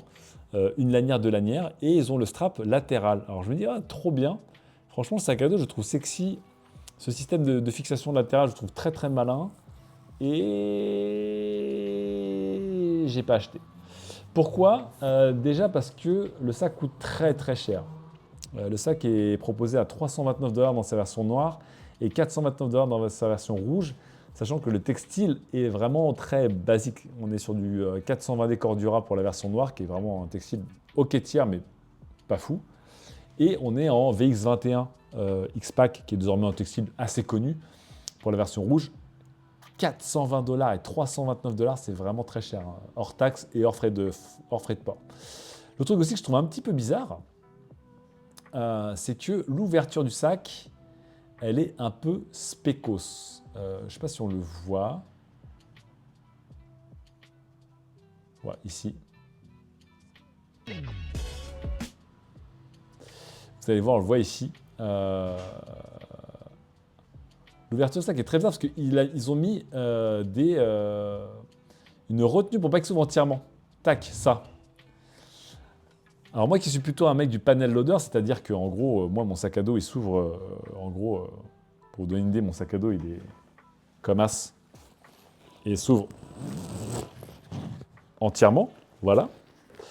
Ça c'est le mieux pour moi parce que tu as besoin de pouvoir, tu peux t'arrêter à mi-zipper pour l'ouvrir un peu ou l'ouvrir entièrement pour le mettre à plat et vraiment bien mettre tes affaires. Là, on a ce système qui le retient et qui fait qu'il ne s'ouvre pas entièrement. Alors si ça avait été optionnel, genre on a ces sortes de petits soufflets à scratch pour les mettre quand on veut ou ne pas les avoir quand on ne veut pas, j'aurais dit ok. Là déjà c'est obligatoire, c'est-à-dire que votre sac à dos, vous ne pouvez pas l'ouvrir à 100%. Et après quand vous allez l'ouvrir un peu à moitié comme ça, bah, il ne tiendra pas debout parce qu'il va complètement pencher en avant. Donc voilà, je suis un peu déçu. Mais l'autre problème que j'ai aussi, le plus gros problème que j'ai, c'est que en fait ce sac, il est séparé en deux dans sa capacité. Vous allez voir. Ici, en fait, au niveau des soufflets, il y a une pochette d'organisation, un peu ce qu'on appelle une admin pocket qu'on voit ici, là. Donc cette pochette-là, vous pouvez mettre un peu... Et le chat, qu'est-ce que tu fais avec mon sac à dos? Sinon, le chat, ça y est, il faut que je repousse le chat. Vous avez une pochette, dite d'organisation pour mettre les stylos et les trucs. Et en fait, elle coupe le sac à dos en deux. Donc, selon Matador, c'est hyper bien pour créer un peu de volume dans le sac à dos. Mais moi, en fait, j'ai envie d'avoir ça si je le veux. Et j'ai envie d'avoir un compartiment global si je mets des grosses affaires dedans. Parce que du coup, là, je me retrouve avec quelque chose qui est un séparateur et un soufflet qui sont obligatoires. Et qui, pour moi, crée vachement de friction dans l'utilisation du sac à dos. Si on n'a pas envie d'avoir tout ça, quoi. Donc, je vous avoue que ça m'a un peu calmé, quoi. Ça m'a un peu calmé, ça m'a même un peu déçu, finalement, de voir ça, parce que, bah, vous voyez, le sac à dos, du coup, comme ça, je le trouve artificiellement compartimenté, et en fait, ça aurait dû être optionnel. Schnack, moi, c'est l'inverse, je préfère qu'il ne s'ouvre pas à 100%, notamment par peur psychologique que ça s'ouvre en moto. En moto, s'il s'ouvre comme ça, souffler ou pas souffler, t'es dans la merde, hein, Schnack, hein, mais voilà, quoi. Donc, j'aurais bien voulu que j'ai un compartiment si je le veux, et j'ai pas de compartiment si je ne le veux pas. Voilà un peu pour les choix qui ont été faits par Matador sur sac à dos et qui me font un peu dire je suis pas fan des choix. J'adore le design du sac à dos, je le trouve super beau. Mais je ne suis pas fan des choix en termes d'ergonomie. Et puis,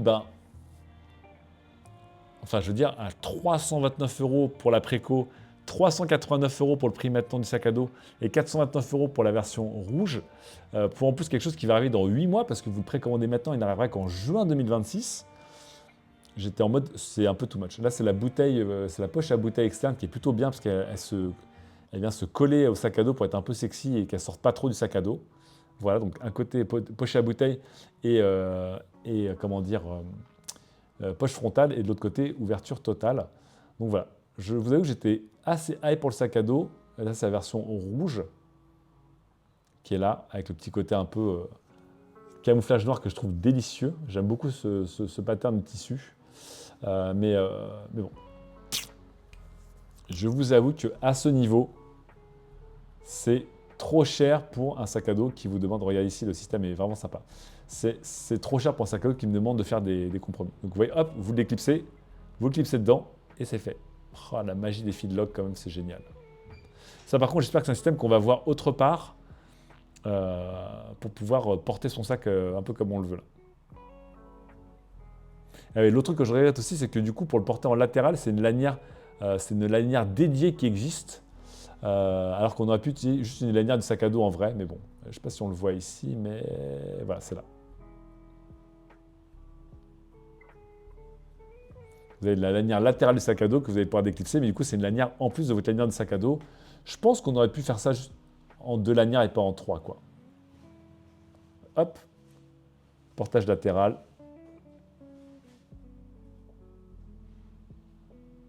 Ah, il est sexy quand même. Et là, oh, qu'est-ce qu'on aime les aimants. Qu'est-ce qu'on aime les aimants.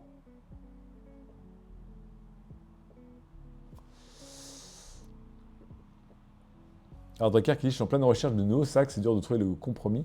Les prix grimpent vite. Ouais, malheureusement, encore une fois, comme à peu près tout dans le monde, les prix ont bien grimpé dans les sacs à dos. Et aujourd'hui, c'est pas étonnant de voir des sacs à dos qui vont au-delà des 200 € pour avoir des bons sacs à dos de qualité. Alors que pendant longtemps, 200 € c'était vraiment du haut de gamme. Aujourd'hui, on a des sacs à dos qui explosent assez largement cette barrière. Bon, là, on va pas se mentir, le Red Eye de chez Matador et Carriology, c'est un sac à dos qui est fait en édition limitée. Donc, vous voyez, c'est une semaine de préco et c'est tout. C'est fait vraiment pour les enthousiastes qui étaient fans du prototype. Les autres produits Matador sont quand même beaucoup moins chers que le Red Eye 24, qui est vraiment quelque chose en série limitée. Mais je vous avoue que ça me donne envie, moi, d'attendre une V2 ou plus tard, de voir si les défauts, ou en tout cas les choix structurels du sac à dos ont été un petit peu... il y a eu des modifications et des corrections, en tout cas. À ce prix-là, pour moi, c'est évidemment... Déjà, c'est très cher, mais c'est trop cher. Est-ce qu'il y a un compartiment pour mettre un AirTag? J'imagine dans la pochette d'admin. J'imagine. Après, les compartiments AirTag, c'est pas les trucs les plus compliqués à faire, quoi.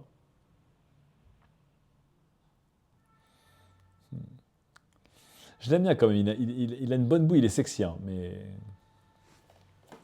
Voilà. On va quitter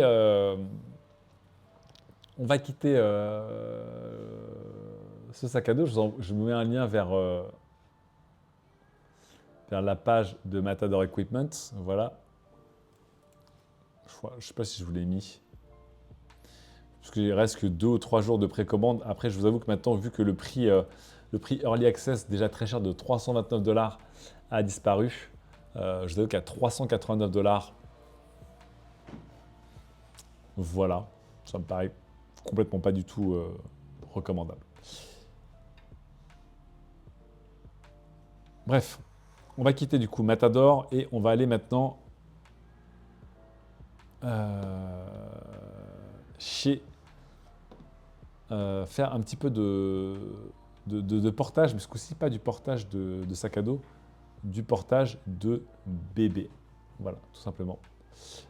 Pourquoi? Parce que pour les darons et les daronnes dans le chat, je pense que vous connaissez Cybex. Cybex fait des poussettes et surtout des sièges auto hyper, comment dire, des sièges auto de bébés hyper réputés. Moi, j'ai mon siège auto de ma fille, c'est un Cybex. Et ils ont sorti une collab, puisque maintenant, évidemment, tout est hipster et tout est hype, même les parents. Voilà. Oublie les règles, cette collection est faite pour les rebelles urbains qui bougent vite, qui vivent fous et qui sont les boss de la street. Alors évidemment, voilà, j'ai envie de rigoler, de me moquer de cette sorte de ce bullshit marketing, on dirait que c'est ChatGPT qui l'a fait. Parce qu'à la base, j'ai vu les pièces et il y en a 2-3 qui m'ont bien fait kiffer, notamment, regardez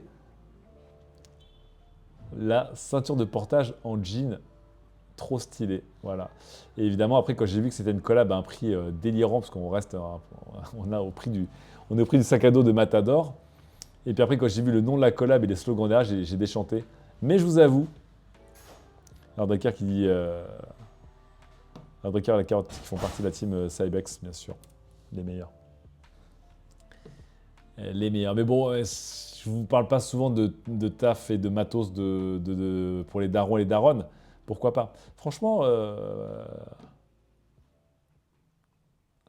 pas mal. Pas mal. Pas à ce prix-là, évidemment. Mais bon. Je vous dis que quand vous voyez voilà, la Cloud T, ce siège auto, mesdames et messieurs, qui est un cadeau de naissance de feu mon beau-père, ben, je peux vous dire que la Cloud T, j'utilise très souvent bête de siège auto. Voilà. Et donc évidemment, vous avez derrière les poussettes, tous les accessoires de Cybex, quoi. Qui est une marque assez haut de gamme et qui des fois fait un peu du bling-bling. Hein. Des fois, quand vous voyez passer des poussettes noires et couleur cuivre, vous dites genre waouh, et en fait c'est eux, c'est Cybex, ils font des fois des trucs très très très genre bah ouais, j'ai 18 mois, je suis dealer de shit, et alors? C'est pas parce que je fais pas mes nuits que j'en profite pas pour rentabiliser le business.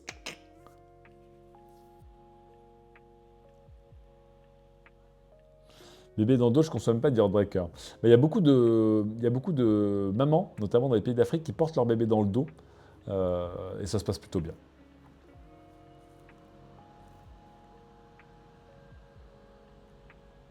Oh, tout est ridicule, hein. La vidéo est ridicule, tout est terrible. Terrible, terrible.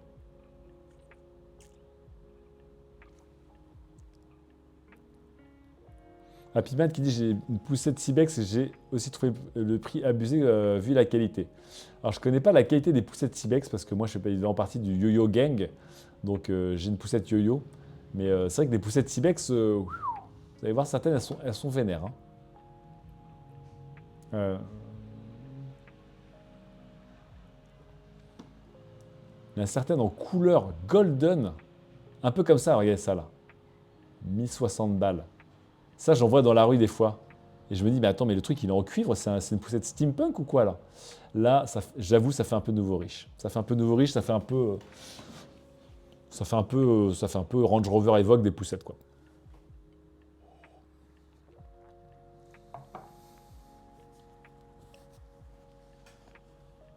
Bon, écoutez, voilà. Si vous avez trop d'argent pour faire un cadeau de naissance, la collection Cybex Jeans Rebellious avec des artistes, let's go, voilà. On continue dans l'EDC désormais, et on va passer du côté, alors il y a des gens qui attendaient depuis longtemps que je parle un peu de leurs couteaux, Victorinox évidemment, les couteaux suisses, voilà. Ces derniers temps, ils avaient tenté des nouveaux couteaux, notamment des couteaux sans couteau. Tout à fait, puisqu'on s'est rendu compte que dans beaucoup de pays, les couteaux sont interdits, donc on commence à vendre des multitools sans couteau pour avoir accès à la pince, au tournevis, etc., mais pas au couteau. Bon bref, là Victorinox, ils sortent des nouveaux couteaux, un peu modernisés, j'ai envie de dire, un peu entre tradition et modernité, tout à fait. Hop. Donc c'est eh bien, le Alox Refined, voilà, qui est leur nouveau couteau. Ça fait un peu moderne. Vous voyez que ça a été squelettonisé, donc on voit qu'on a un peu creusé dans le bloc, de métal pour alléger un peu le design et le poids. Et donc, c'est un couteau que j'ai envie de dire, typiquement, vraiment, on sent que c'est un couteau suisse, mais que c'est un peu différent d'un couteau suisse. Donc, effectivement, le design un peu rond, rouge et laqué des couteaux suisses qui commence à faire un peu kitsch. Changer ici pour quelque chose d'un peu plus premium, parce que c'est en métal ajouré.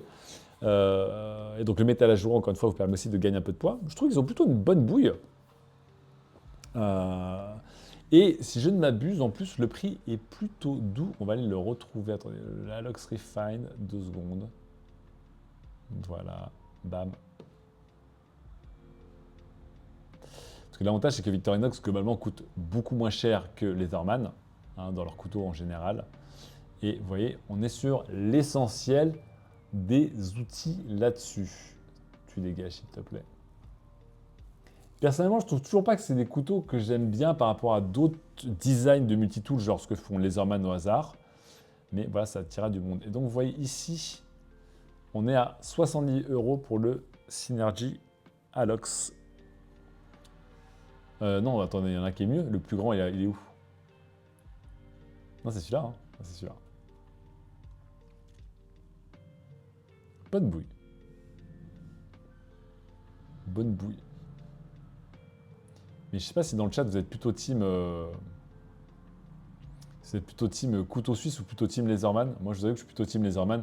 Je vous rappelle que le couteau suisse c'est plutôt un monobloc orienté vers le couteau et Leatherman c'est plutôt un double bloc orienté autour de la pince en termes de structure. Je préfère les Leatherman personnellement que les couteaux suisses. Non, le Synergy Alox, voilà. Je t'entends dire, la vraie version complète, elle est un peu plus chère. Elle est à 85 € quand même. Parce que je t'entends dire, non, c'est pas cher.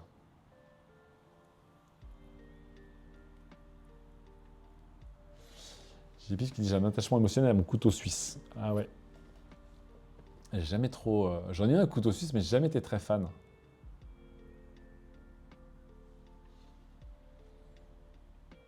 Le Ranger Grip Onyx. Ouais, ils en ont des vénères. Hein.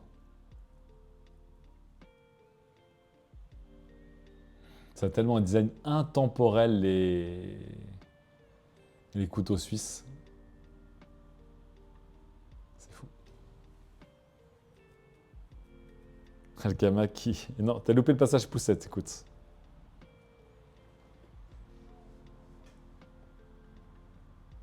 Ouais, ils font des couteaux un peu plus traditionnels aussi, Victorinox, je savais pas. Je savais pas que c'était un peu dans ce genre de délire. Ok.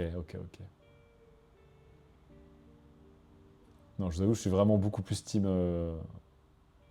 Leatherman.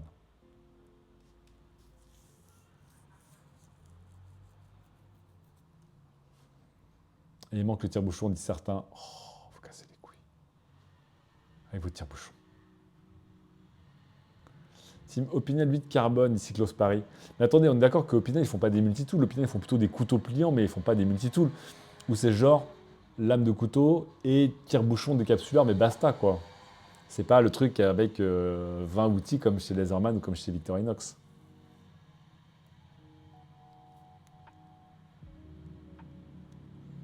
Je ne considère pas ça comme des multitools. Bref. Et on va finir avec de la mode et une news un peu qui traînait, mais pour tous les fans comme moi de techwear, c'est un peu une page qui se tourne, puisque une des marques les plus connues du game va s'arrêter. Gorewear s'arrête. Donc pour ceux qui ne connaissent pas Gorewear, c'est la filiale vêtements de Gore-Tex. Voilà. Gore-Tex de son inventeur, Monsieur Gore, oui, tout à fait. Et qui a longtemps été la Rolls des tissus techniques, puisque le miracle du Gore-Tex, c'était évidemment d'avoir un textile qui ne laissait pas passer l'eau et la pluie et qui laissait respirer la peau, donc un peu le meilleur des deux mondes. On s'est rendu compte évidemment que tous ces matériaux un peu magiques étaient faits avec des petits plastiques un peu éternels et autres joyeusetés qui nous niquaient la santé, que ce soit à la fabrication comme au portage, donc les fameux PFAS. Et donc, ces dernières années, toute l'industrie, Gore-Tex eux-mêmes, évidemment, se sont éloignés de ce type de textile et Gore-Tex a dû se réinventer pour essayer de créer des textiles, justement, certifiés sans ces plastiques éternels, tout en ayant les propriétés qui ont fait le succès de Gore-Tex. Bref, ça c'est Gore-Tex. Gore-Tex continue à vivre et le Gore-Tex d'aujourd'hui n'est plus du tout le Gore-Tex d'il y a 10 ans, en fait, en termes de recettes. C'est comme si on disait que ça s'appelle toujours Coca-Cola, mais c'est plus la recette du Coca-Cola. Mais c'est le goût du Coca-Cola.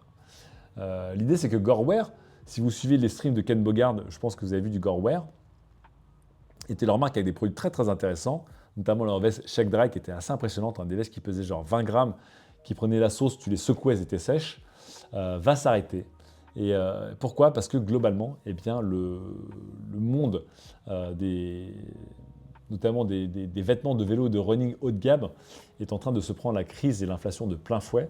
Et beaucoup de marques, notamment Rapha, autre marque chérie de Ken Bogard aussi, est en train de prendre très très cher. Et donc dans ce contexte, eh ben, on a vu aussi Mavic qui est en difficulté et s'était un peu lancé dans les vêtements avant de se rétracter assez vite. Et voilà. C'est vrai que Goreway était une marque très très connue puisque c'était la marque de Gore-Tex. Donc si vous voulez acheter du Gorewear, eh bien il vous reste encore quelques saisons, mais ça ne va pas durer très très longtemps. Voilà.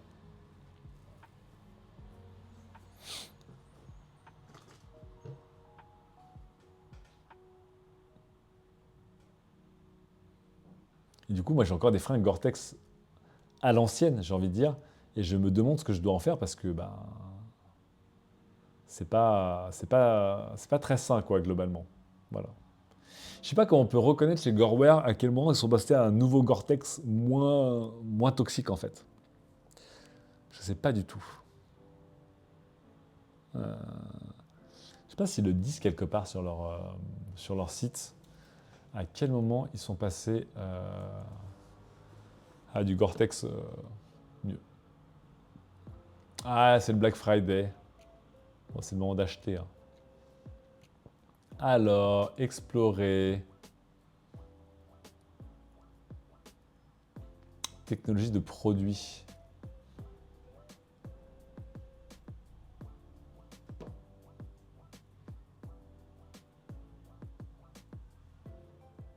Ils disent un peu pourquoi ils ont changé ou pas changé ou pas?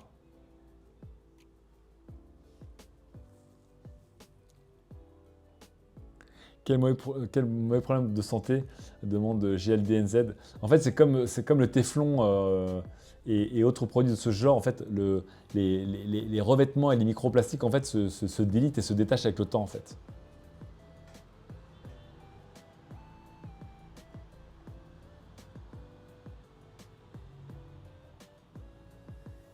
Enquête d'amélioration, blablabla. Science du confort et de la protection. Je sais plus, ils ont jamais pris la parole ouvertement sur le fait qu'ils avaient un peu changé. Je sais pas.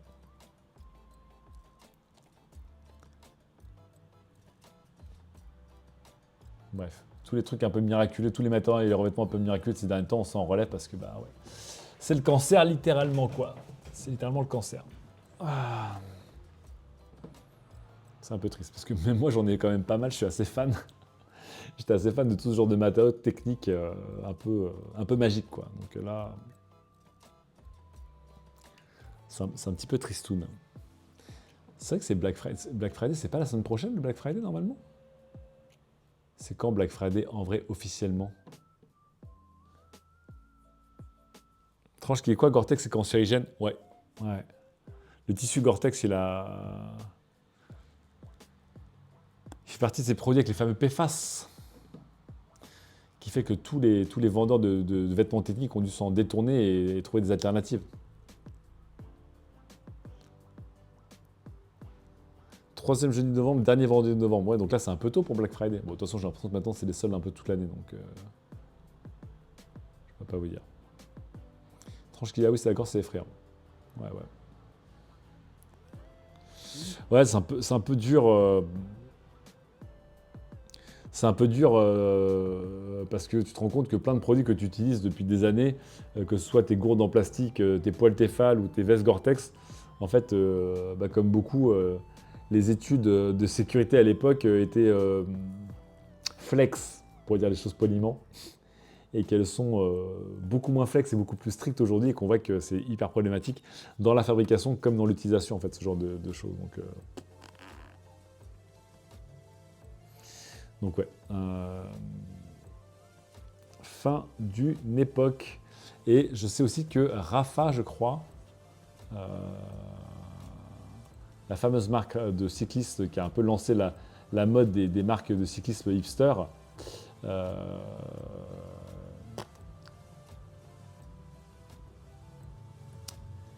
cherche le terme, est en est dans le bad depuis, je crois, depuis 8 ans, je crois maintenant. Et ils sont à la 8e année d'affilée, je crois, de perte.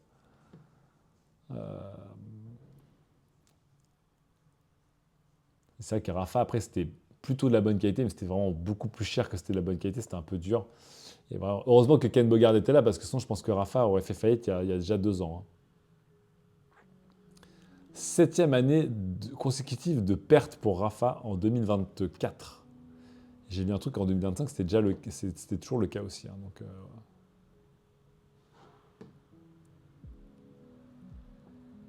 voilà. 20 octobre 2025, donc là c'était quoi, il y a 3 semaines. Ah, non, c'était ça, ouais.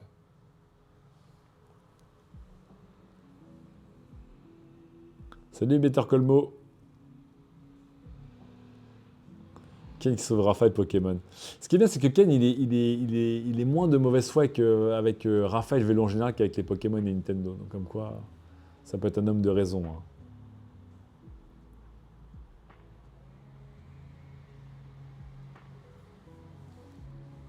Vu le prix des vêtements, c'est mal géré. Non, en fait, Mulot42, ce qu'il dit, c'est que globalement, par rapport à l'explosion de la fin des années 2010, début des années 2020 du vélo et du vélo premium, donc avec des marques comme, pas que Rafa, mais Asos, à ne pas confondre avec Asos, MAP, Panormal Studio, toutes ces marques de cyclisme très très haut de gamme, très hipster, très stylé et tout, qui coûtaient la peau des fesses. Aujourd'hui, la plupart des gens sont ou équipés ou n'ont plus les moyens de payer 250 € pour un jersey ou 350 balles pour un bib short et autres folies, quoi. Donc, ce genre de marque premium que moi j'ai toujours personnellement acheté que en solde. Rafa, les quelques fringues Rafa que j'ai sont très bien. C'est que du moins 50%. Sinon, c'est évidemment beaucoup trop cher, quoi. Et effectivement, la conjoncture actuelle fait que les gens se concentrent plus sur des choses importantes que sur ce genre de dépenses plus premium et superflues. Donc toutes ces marques-là, elles prennent le truc de plein fouet, quoi. Et Goreware qui a toujours été placé aussi vraiment très très premium sur certaines de leurs vestes à 250-300 €, bah, ils n'ont même pas la hype de Rafa. Donc tu m'étonnes qu'ils s'arrêtent, quoi.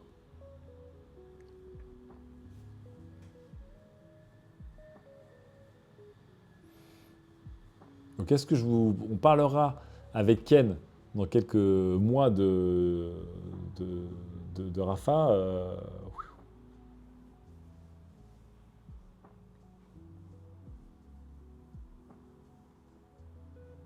Peut-être.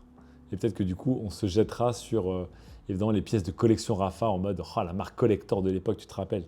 Toi-même, tu sais. Who knows? Après, ouais, Rafa, ils ont quand même des pièces de kit complètement pétées, notamment des trucs avec EF Éducation. J'ai un t-shirt Rafa EF Éducation qui est un peu fou. C'était assez régal d'un point de vue esthétique quand même. Il y avait des trucs qui étaient très cool. Très très cool.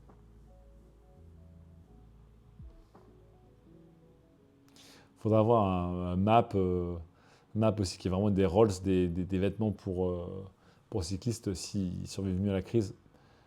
J'en suis vraiment pas sûr. On verra. Bref.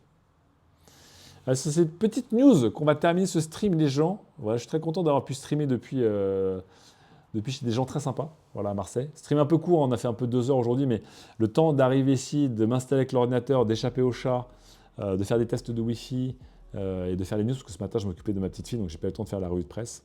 C'était un petit peu court, mais bon. C'était très cool de faire ce stream ensemble, déjà. Très très chouette.